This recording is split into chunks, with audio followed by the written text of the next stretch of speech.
मेरे साथ मेरे सहयोगी सादाब रिजवी। धन्यवाद। यूपी में धार्मिक स्थलों से अवैध लाउड स्पीकर उतारे जाने को लेकर सख्ती पर बसपा सुप्रीमो और पूर्व मुख्यमंत्री मायावती ने कड़ी प्रतिक्रिया व्यक्त की है।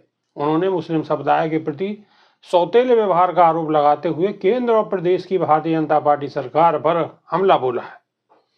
बसपा प्रमुख ने कहा है कि सभी धर्मों के त्योहारों को लेकर प्रतिबंधों और छूट से जुड़े नियम कायदों को बिना किसी पक्षपात के लागू किया जाना चाहिए। मंगलवार को सोशल मीडिया प्लेटफॉर्म एक्स पर एक के बाद एक 2 पोस्ट में बसपा प्रमुख मायावती ने बड़ी बात लिखी है। भारत सभी धर्मों को सम्मान देने वाला धर्मनिरपेक्ष देश है। ऐसे में केंद्र और राज्य सरकारों को बिना पक्षपात के सभी धर्मों के मानने वालों के साथ एक जैसा बर्ताव करना चाहिए, किंतु अब मुसलमानों के साथ धार्मिक मामलों में भी जो सौतेला रवैया अपनाया जा रहा है, यह न्याय संगत नहीं है।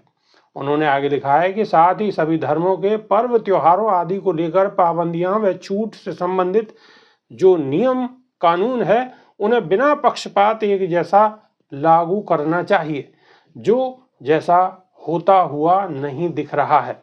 इससे समाज में शांति और आपसी सौहार्द बिगड़ना स्वाभाविक है, जो अति चिंतनीय है। सरकारें इस ओर जरूर ध्यान दें। इस बीच इस मुद्दे पर समाजवादी पार्टी की भी प्रतिक्रिया सामने आई है। सपा ने कहा है कि मुसलमानों को मस्जिदों में लाउड स्पीकर का उपयोग करना चाहिए, लेकिन उनकी आवाज़ स्वीकार्य स्तर के भीतर होनी चाहिए। समाजवादी पार्टी के प्रवक्ता अमीक जामेई ने भी बसपा प्रमुख की बात को दोहराते हुए कहा कि हम भी काफ़ी समय से यही मांग कर रहे हैं। लाउड स्पीकर के सेट और डेसिबल के बारे में दिशा निर्देश है, लेकिन मस्जिदों में लाउड स्पीकर के संबंध में कुछ भी नहीं कहा गया है। सरकारों को औद्योगिक प्रदूषण, यातायात प्रदूषण दिखाई नहीं दे रहा, न ही वे अन्य धर्मों के धार्मिक स्थलों पर लगे लाउड स्पीकर देख पा रहे हैं। ऐसा लगता है कि सभी दिशा निर्देश केवल मुसलमानों पर लागू किए जा रहे हैं और सरकार मुसलमानों को परेशान करने के लिए नए नए तरीके खोजने की कोशिश कर रही है। उन्होंने कहा कि हमारी पार्टी पहले ही कह चुकी है कि मुसलमानों को रमजान का पवित्र महीना बहुत धूमधाम से मनाना चाहिए, लेकिन लाउड स्पीकर की आवाज़ निर्धारित डेसिबल से कम होनी चाहिए। मुसलमानों को किसी भी तरह से लाउड स्पीकर नहीं उतारना चाहिए। अगर कोई आकर उनसे ऐसा करने के लिए कहता है तो उन्हें इसके लिए आदेश प्रस्तुत करने के लिए कहना चाहिए।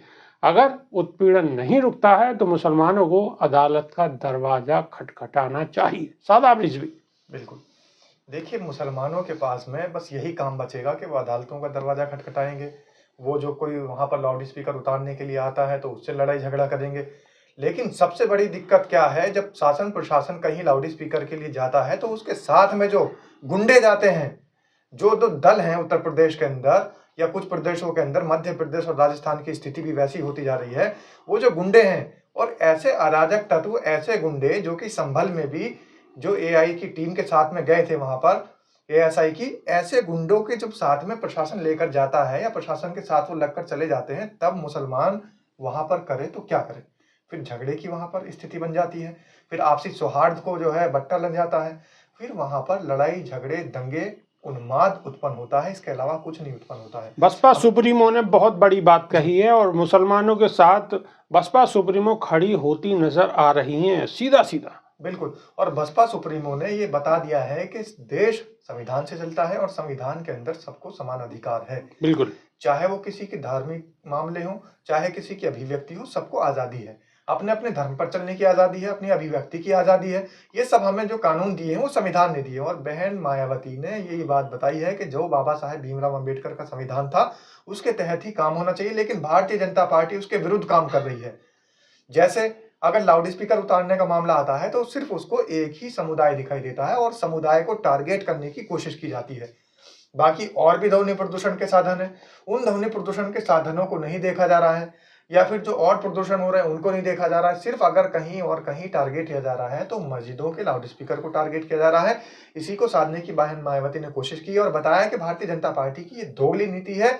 इस तरीके से भारतीय जनता पार्टी दोगली नीति के साथ काम कर रही है और संविधान को भी तहस नहस कर रही है। संविधान को भी तहस नहस कर रही है। सादाब रिजवी, एक सवाल और भी आपने अधिकतर देखा होगा, शहरों के अंदर, गाँव के अंदर, कस्बों के अंदर शादी और बारात में आजकल एक डीजे का चलन बहुत जोर शोर से चल रहा है। बिल्कुल और डीजे इतने पावरफुल होते हैं कि अगर आप गाड़ी के अंदर भी बैठे हुए हैं तो गाड़ी भी पूरी हिलती है, शीशे भी टूटने को तैयार हो जाते हैं। और वो कितना नुकसान कानों के लिए पहुंचाते होंगे, बुजुर्गों के लिए पहुंचाते होंगे, बच्चों के लिए पहुंचाते होंगे, उस पर कोई कानून नहीं है, वो खुलेआम चल रहे हैं। वहां पर और सारे मानक खत्म हो जाते मुसलमानों की मस्जिद पे अगर लाउड स्पीकर लगे हुए हैं तो उनसे प्रॉब्लम है। हैं। बिल्कुल।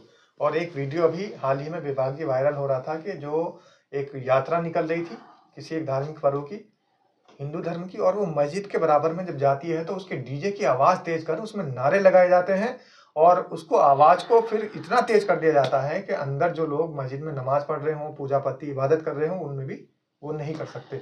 तो वहां पर जो इसका डेसिबल वाला जो मानक है वो खत्म हो जाता है। फिर अगर कहीं भी धूमधाम से डीजे बज रहा है तो 10 बजे के बाद भी न जाने कितने शहरों में आपको डीजे बजते नजर आ जाएंगे।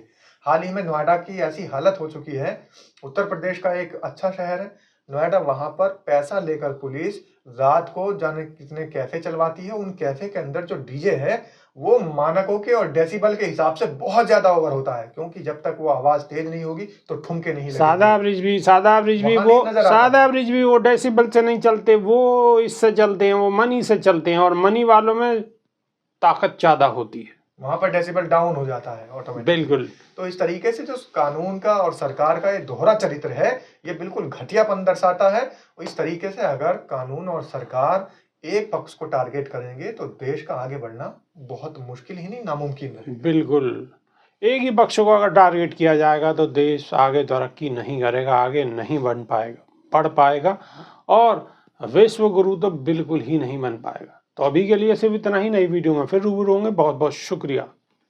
नमस्कार। धन्यवाद।